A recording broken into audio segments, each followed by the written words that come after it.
TikTok, the short video sharing platform owned by China's ByteDance, faces a threat of being blocked in the United States starting January 19, 2025. This decision is based on a law signed by President Joe Biden in April 2024, which requires ByteDance to sell TikTok to an American entity before that date or face a ban on distributing the app in the US. On December 6, 2024, the US Supreme Court decided to hear arguments from TikTok and ByteDance.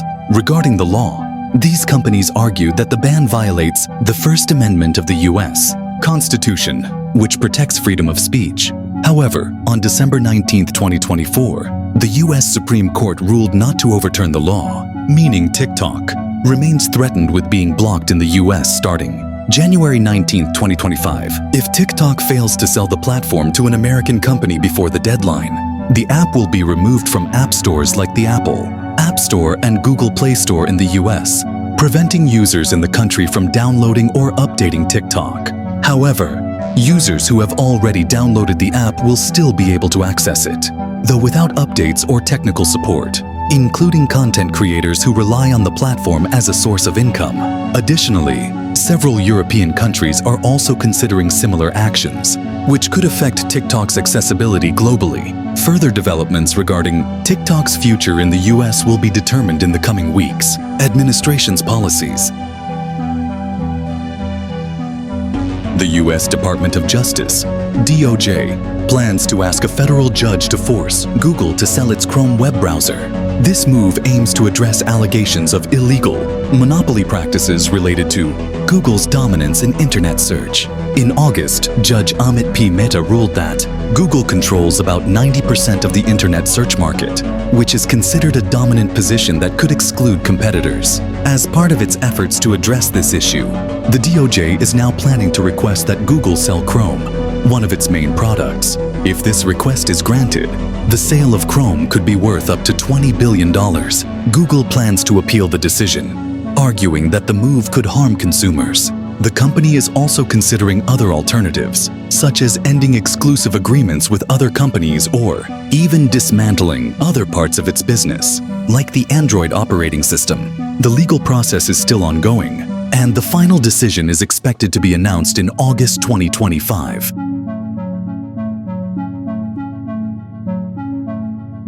Today, December 25, 2024, the situation in Syria is escalating after the fall of President Bashar al-Assad's regime. Rebel forces, supported by their allies, managed to capture most of Aleppo, driving government forces out of the city. After Assad's fall, Israel launched massive airstrikes on Syrian military facilities. According to reports, over 310 airstrikes have been carried out by the Israel Defense Forces, IDF, since December 8, 2024, targeting weapon warehouses, ammunition depots, airports, naval bases, and research centers across Syria. Additionally, a surprise attack by rebel groups has caused the Syrian government forces to be expelled from Aleppo, marking a significant shift in the conflict's dynamics in the region. Meanwhile, Israel's airstrike on Syria is the first since the rebels ousted President Bashar al-Assad and forced him to flee. These developments show that the situation in Syria is rapidly changing, with interventions from various parties worsening instability in the region. Houthi claims. The Houthi group in Yemen claims to have launched missiles at Israel. The Houthi group in Yemen claimed to have launched a ballistic missile attack on a military target in Jaffa, central Israel. The Houthi military spokesperson, Yahya Sari, announced that the attack successfully hit its intended target. Earlier, on December 20, 2024, the Houthis also claimed to have launched missiles against two specific and sensitive Israeli military targets. In addition, on December 4, 2024, the Houthis claimed to have carried out a military operation in coordination with Iraqi resistance groups, targeting two enemy sites in northern occupied territories. It is important to note that these claims have not been independently verified, and Israel's response to the attacks has not been announced. President Recep Tayyip Erdogan of Turkey is scheduled to visit Syria with a large delegation, including relevant ministers such as Foreign Minister Hakan Fidan and Head of Intelligence Ibrahim Kalin. The visit aims to discuss various issues, including defense at the Turkish-Syrian border, activation of radar, and other regional security concerns. The exact date of the visit is still being scheduled. Earlier, on December 23, 2024, Turkish Foreign Minister Hakan Fidan visited Damascus and met with the new head of the Syrian government, Ahmed al-Shara. In this meeting, Fidan promised Turkey's support for the political transition in Syria. This visit demonstrates Turkey's efforts to strengthen relations with Syria after the change in government and contribute to the political transition process in the country. Iran has announced the lifting of the ban on WhatsApp and Google Play after more than 2 years of restrictions. This decision was made by Iran's Cyber Council on December 24, 2024, as a first step toward easing internet restrictions in the country. The ban on WhatsApp and Google Play was imposed in 2022 following widespread protests triggered by the death of Mahsa Amini, a young woman who died while in the custody of the morality police. During this period, many popular social media platforms and apps were blocked by the Iranian government. Iran's Minister of Communication and Information Technology, Sattar Hashemi, stated that this lifting of the ban is the first step toward further removing internet restrictions.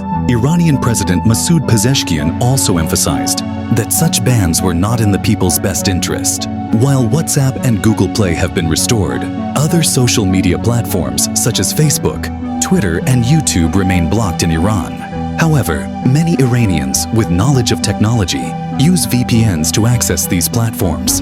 This move signals a shift in Iran's internet policy, which was previously known for strict restrictions on access to information and digital communication.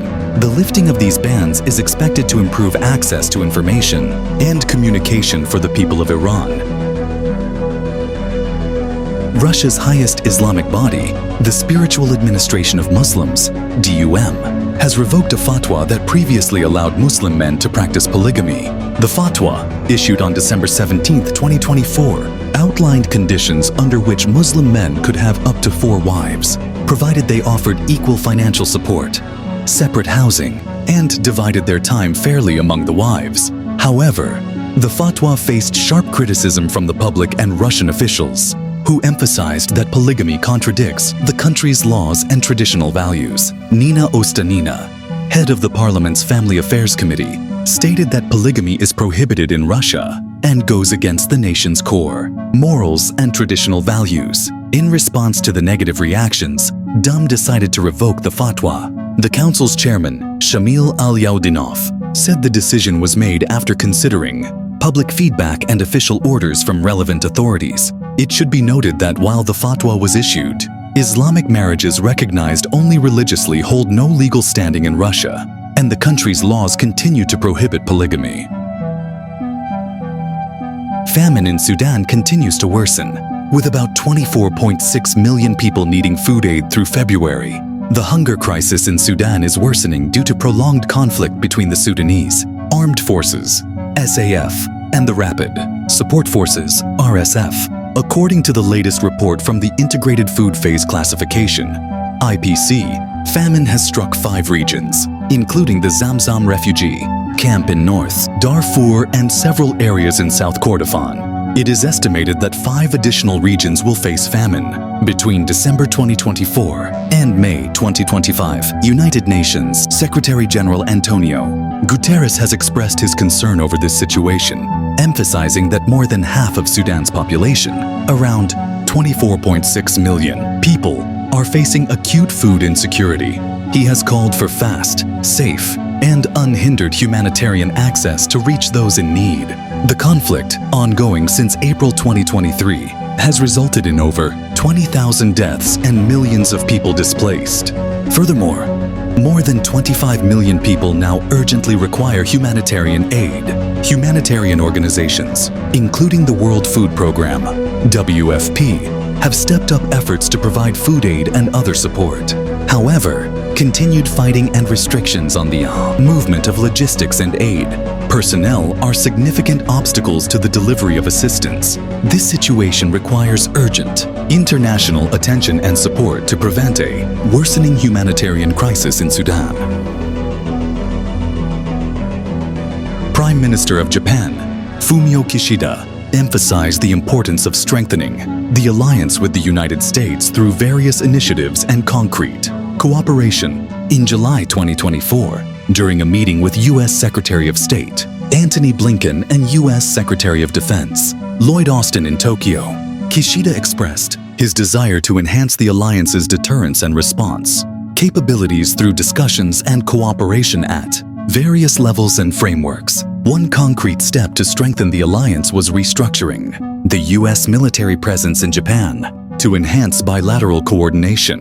The U.S. has around 50,000 troops stationed in Japan under a bilateral defense agreement. In addition, the two countries agreed to expand joint production of air defense missiles, demonstrating their commitment to addressing regional security challenges. In May 2024, Kishida and U.S. President Joe Biden held a meeting in Washington, D.C., where they praised the evolution of the alliance into a global partnership suited for current and future challenges. Both leaders emphasized the importance of cooperation in defense, technological innovation, and global diplomacy to uphold an international order that is free and open, based on the rule of law. Furthermore, Japan and the U.S. plan to improve their command and control framework to ensure better operational integration between their forces, thereby strengthening deterrence capabilities and promoting a free and open Indo-Pacific.